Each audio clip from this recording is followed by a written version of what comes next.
Shalom Uvracha para você, meu querido e minha querida, bem-vindos ao nosso canal da Sinagoga Bnei Haderer. Hoje nós vamos ter uma conversa com você. Não tem prompt, não tem fala preparada, nós vamos conversar, porque essa é uma conversa com você. Você é de dentro, nós estamos conversando entre amigos. E qual é a nossa conversa de hoje? Jesus ou Yeshua? Qual é o segredo escondido por trás desse nome? O que nós deixamos de perceber quando não nos atentamos para Lashon HaKodesh, a língua santa, o idioma santo que é o hebraico.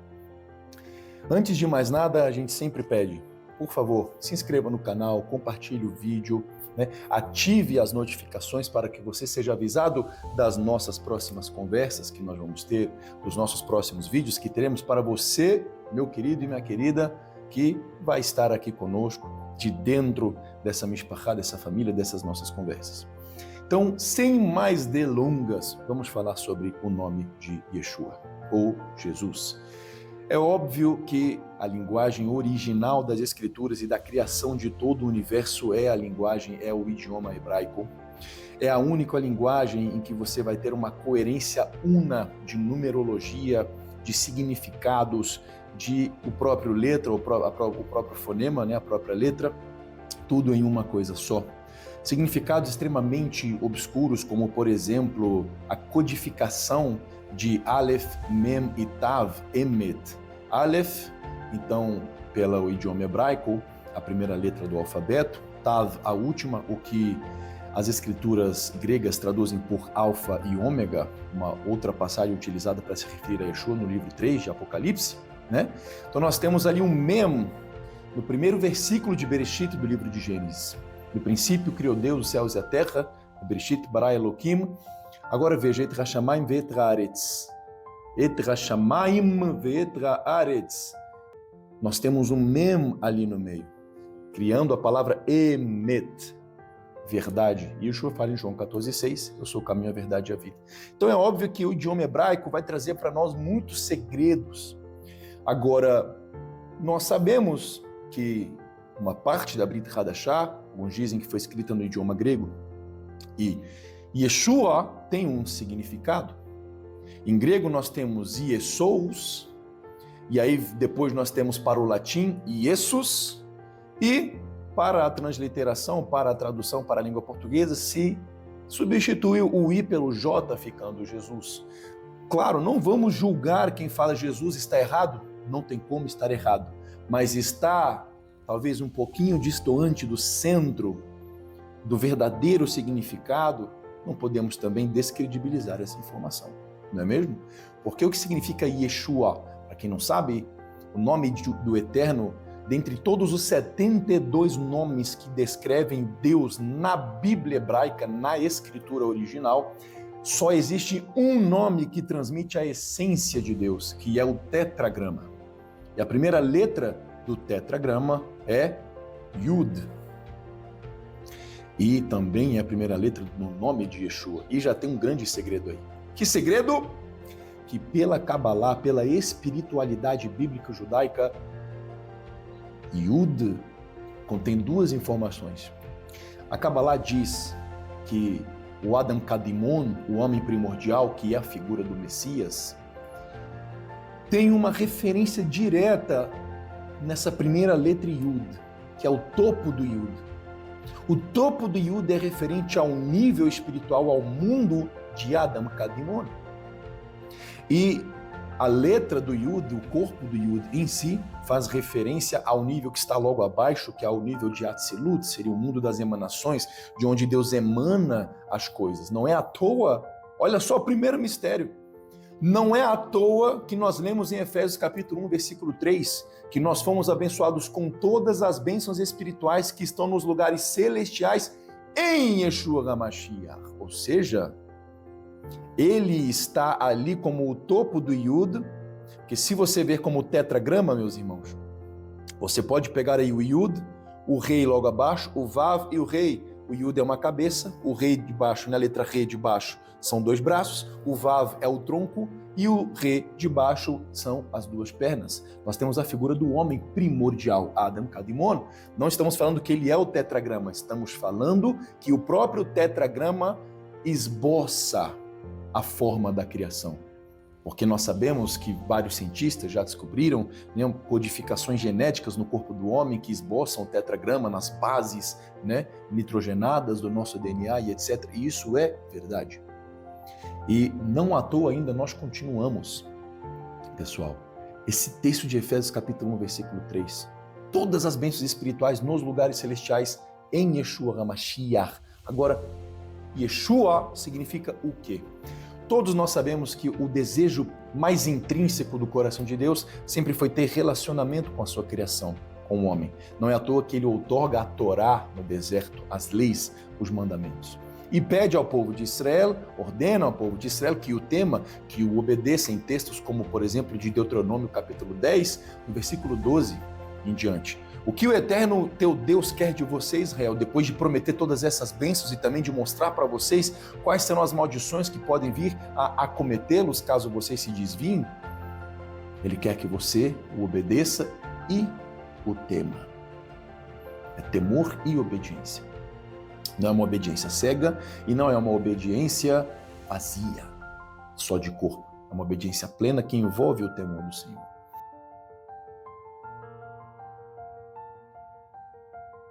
Em Provérbios 9, verso 10, nós temos: o temor do Senhor é o princípio da sabedoria. Em Provérbios 1, verso 7, nós temos: o temor do Senhor é o princípio do conhecimento. Em Colossenses capítulo 2, no verso 3, está escrito que Yeshua é o lugar onde estão escondidos todos os tesouros da sabedoria e do conhecimento. Então Yeshua é o único meio pelo qual o temor do Senhor opera plenamente. Por quê? Porque qual é o segredo desse nome? Alguns vão dizer, inclusive, que Yeshua ele é a redução do nome de Yehoshua, que significa Deus salva. Lá em Mateus capítulo de número 1, a partir do verso 18, nós vamos ler então a passagem típica que menciona a experiência que Yosef, suposto pai de Yeshua, e Maria, mãe de Yeshua, tiveram com o nascimento do nosso Mashiach, escolhido por Deus. E o que o anjo transmite para Yosef, porque Yosef, como era um justo, estava planejando o quê? Se separar de Maria, mas a palavra utilizada é repudiá-la. Repudiar não é um gueto, um divórcio. Se repudiar é você separar de corpos.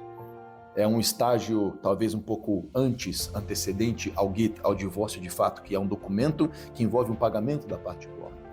E não termina por aí. O anjo fala para Yosef: o que Maria tem no seu ventre é pelo Espírito de Hashem, pelo Espírito de Deus. E não tema em tomar Maria como sua esposa, porque o que nela foi gerado não veio de outro homem, ela não transgrediu, ela não adulterou. E o seu nome, o nome do filho, o nome da criança, o anjo fala para José, será Yeshua, está escrito, porque salvará os homens dos pecados deles. Por que será isso? Eu quero que você imagine agora uma linha de cima para baixo, Deus em cima, o homem embaixo. E Deus quer uma relação direta. O que a espiritualidade bíblico-judaica nos diz é que, no princípio, Deus emanou uma luz. Ele criou um espaço vazio em si mesmo, se contraindo, e emanou um feixe de luz. E Yeshua fala em João capítulo 8, verso 12, eu sou a luz do mundo. Mais um segredo, mas ainda assim, vá dizendo, vai percebendo aqui. O salmista fala em Salmo 119, verso 105, lâmpada para os meus pés é a tua palavra e luz que ilumina o meu caminho. Então Deus outorga a Torá para o povo de Israel, e o povo de Israel peca. Essa luz, esse feixe que foi emanado para baixo, para o homem se conectar com ele, não encostou diretamente na terra embaixo, ficou um espacinho. E esse espaço é chamado, vamos chamá-lo hoje de livre-arbítrio.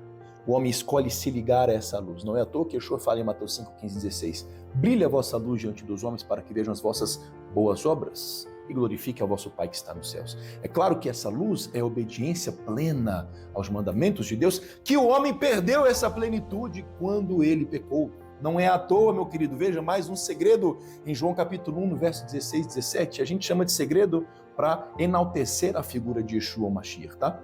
Não é que, são códigos que você nunca vai ver em outro lugar, etc. A gente não está cantando essa pedra a nosso respeito aqui, tá? Porque isso é mérito de Yeshua, é mérito das Escrituras e não é mérito de homem algum. Mas voltando aqui ainda, porque a palavra, a lei veio por intermédio de Moshe, mas a verdade veio por intermédio de Yeshua. A graça e a verdade. Por isso nós temos nele a plenitude. Está escrito em João capítulo 1, verso 16. Que plenitude?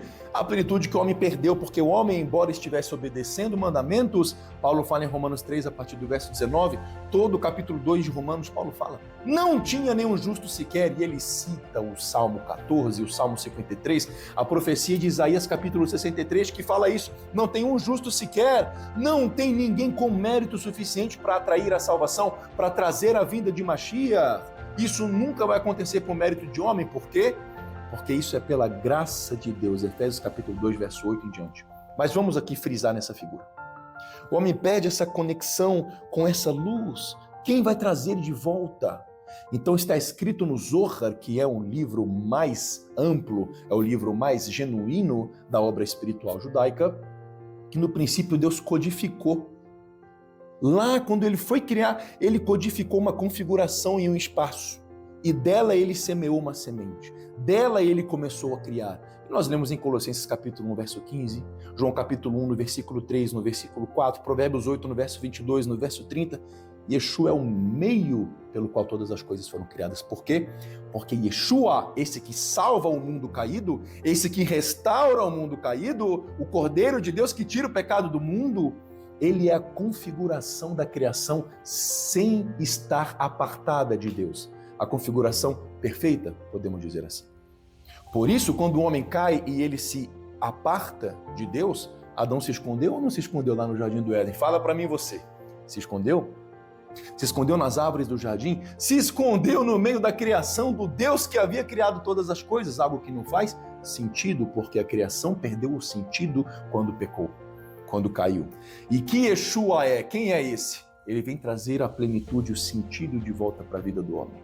Ele vem ressignificar a Torá, os mandamentos, trazendo a plenitude deles. Mateus 5,17. Não vim anular a lei aos profetas, eu vim trazer plenitude, porque vocês, quando falarem no meu nome, Yeshua, vocês estarão falando no nome daquele que salva, daquele que ressignifica, daquele que traz um novo sentido para tudo aquilo que você um dia já pensou em viver com Deus e para aquilo que Deus quer viver com você. Sem esse Yeshua, sem essa salvação, não existe uma vida plena com Deus. Existe condenação. Porque a lei, ela é santa. O mandamento é santo, justo e bom. Romanos 7,12, Romanos 7,14. A lei é espiritual. Vocês não, vocês são carnais. Paulo fala, eu porém sou carnal, vendido sobre o pecado. Quem vai me livrar? Ele termina o capítulo 7 de Romanos. Quem vai me livrar desse corpo carnal que fica produzindo coisas contra a lei de Deus? Então, graças nós damos por Yeshua HaMashiach, o Salvador, o meio pelo qual nós somos restaurados e levados à nossa posição original de poder servir, adorar a Deus obedecendo. Por isso ele inicia o capítulo 8 de Romanos.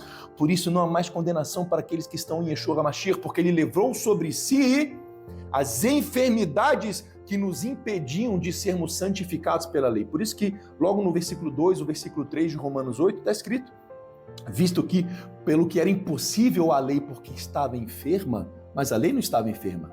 O que estava enfermo? Era a carnalidade do homem. Era o pecado que era a nossa enfermidade, que a lei de Deus, que era uma ferramenta de santificação para nós. Por isso que quando Deus dá as leis, ele fala, logo no final dos trechos, Levítico 11, por exemplo, sobre a caxiruta, sedes, pois, santos como eu, vosso Deus, sou santo. Por isso Deus deu os mandamentos. Mas esses mandamentos que eram para nos santificar, agora estão nos condenando porque nós perdemos a essência dos mandamentos, o temor do Senhor. Yeshua veio restaurar esse temor. Tem muitos segredos aí, claro que um vídeo impossível falar de 1/1000, 1/100, bilionésimo, é impossível, mas só para você ter um pouco da ideia de quem é o teu Messias, de quem é o seu Mashiach. Em Provérbios capítulo 3, no verso 18, está escrito que a sabedoria é a árvore de vida para aqueles que dela comem e felizes são os que a retêm. Muito bem, isso é muito importante de nós lembrarmos pelo seguinte motivo. Se a sabedoria é uma árvore, então o temor seria a semente. E Yeshua ensina sobre as parábolas, Mateus capítulo 13, Mateus capítulo 25, os textos, os evangelhos sinópticos de Lucas, Marcos, João, principalmente Lucas, Marcos. O reino de Deus é semelhante a uma semente. E saiu o semeador para semear, Mateus capítulo 13, a partir do verso 3. Mateus 13, a partir do verso 24, a parábola do joio e do trigo, tudo envolvendo sementes, tudo envolvendo o temor do Senhor. Mandamentos qualquer um, a letra qualquer um pode cumprir, mas o espírito da lei, o espírito da vida que nos renova, que nos transforma através do cumprimento dos mandamentos, só através daquele que salva. Salva a criação que se apartou do Criador. Salva a criação que pecou, que se distanciou de Deus, porque Ele é a emanação de Deus, a primeira criação de Deus. Essa luz que vem até nós para que nós escolhamos. Por isso que está escrito, todos aqueles que o receberam, João capítulo 1, versículo 12, versículo 13, foi-lhes dado o poder para se tornarem, para serem filhos de Deus. Yeshua é essa concretização, é esse lugar espiritual em que toda a vontade de Deus já está cumprida. É por isso que quando ele encarnou, porque é óbvio que ele já existiu, o Cordeiro foi conhecido antes da fundação do mundo, e em Apocalipse 13:8 ele foi imolado na fundação do mundo, mas ele encarnou, o Logos, a forma da vontade de Deus, encarnou no versículo 14 de João 1. E fala a todos aqueles que o receberam no versículo 12, antes dele se tornar carne. Tem mais segredos aí, é óbvio. Por que salvação? Porque agora o homem precisa retornar a uma posição de originalidade, de justificado, de exoneração dos seus pecados cometidos, para que ele se santifique através da obediência aos mandamentos que estavam condenando ele por ele estar debaixo do preço, do peso do pecado que foi pago por Yeshua. Então, Yeshua é o nome do Messias, do ungido de Deus. Por quê? Porque precisou encarnar o Verbo para resgatar o homem que havia se apartado da palavra de Deus. Não é isso?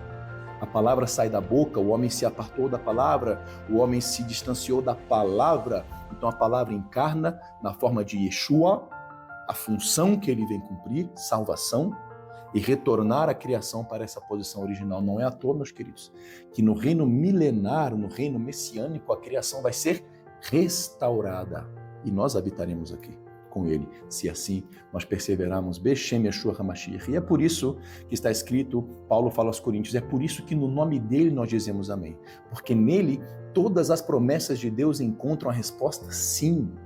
Na salvação, nós temos a retificação de tudo aquilo que o homem negou, tudo aquilo que Abraão não conseguiu cumprir, que Isaac não conseguiu cumprir, que Jacó não conseguiu cumprir, que Noé não conseguiu cumprir, que o rei Davi não conseguiu cumprir, que Salomão não conseguiu cumprir. Em Yeshua nós temos a plenitude de todas essas promessas, porque ele disse sim para Deus. Lá em Lucas 22, quando ele está sofrendo no Getsemane, momentos antes de ser entregue para ser julgado e crucificado, ele fala, sangrando, suando sangue, ele fala, Pai, se possível, passa de mim esse cálice, mas que não seja feita a minha vontade, e sim a tua. Então todas as promessas, toda a vontade de Deus encontrou a resposta sim na pessoa do Mashiach. E tem muitos outros segredos, por isso Yeshua, que é uma parte da codificação do nome de Deus, o Deus atraindo novamente o homem para si, para o seu nome, para a sua pessoa, para a sua essência. Espero que esse vídeo tenha te edificado. Não esqueça de compartilhar, se inscrever, ativar as notificações. Nós temos muitas conversas maravilhosas ainda para ter com vocês. Shalom, shalom, lehitraot. Nós nos vemos em breve.